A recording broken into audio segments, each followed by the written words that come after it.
My name is Arthur Schopper. I'm the organization director for MassResistance. We are the international pro-family group that makes the difference. It's very disturbing to me. The testimony that I heard from a mother at this podium last month about her son having to witness a rape occurring in a sex ed video. That's still very jarring to me. Our organization reported on that, and a number of other parents who testified at this school board about the proliferation of these Planned Parenthood programs. It's already been testified that it is a biased program. I understand that it has been removed from Lexington Middle School. My question at this point is, why hasn't it been removed from every other school? High school as well as middle school.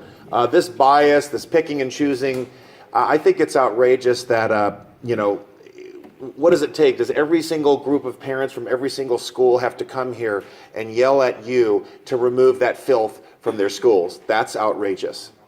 Another thing I've understood is that the parents are going to be meeting with the superintendent.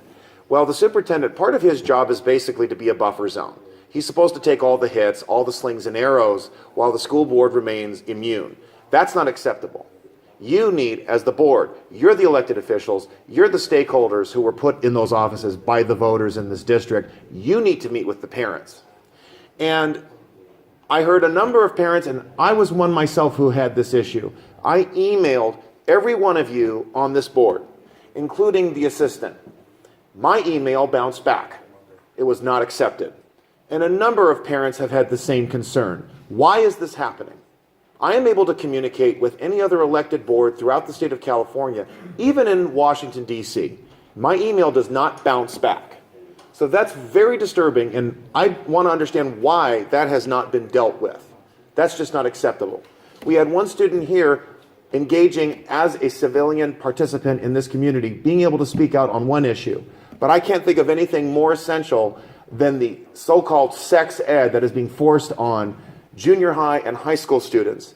And in a growing number of cases, the parents don't even know what's going on.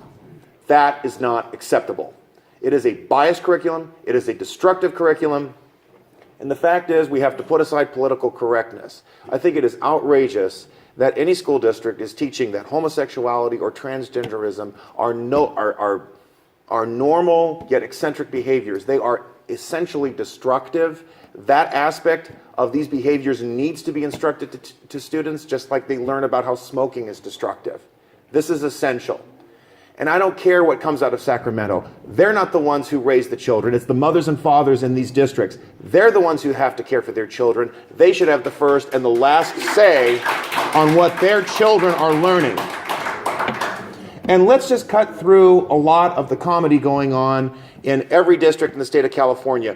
I am well aware. I was in Anaheim Elementary. Miss Shauna Lobatos, Mama Bear right there, fought hard against the LGBT agenda that Miss Cantor and that LGBT Nazi right there harassing me and harassing others and forcing this curriculum on many parents who do not speak English.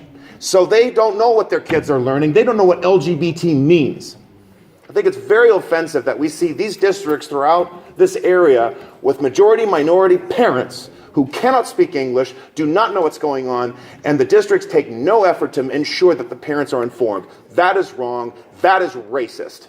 It's very offensive. We have Korean communities. We have Hispanic communities. They should know what their children are learning.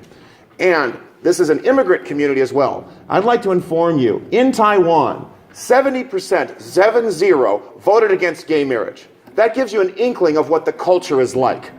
Now, the government may be trying to force it on them, but it is wrong for you to force any perverse agenda on the children without the parents' knowledge. This needs to stop. You need to meet with the parents, not just hide behind the buffer zone, which is your superintendent. We expect this to be taken care of.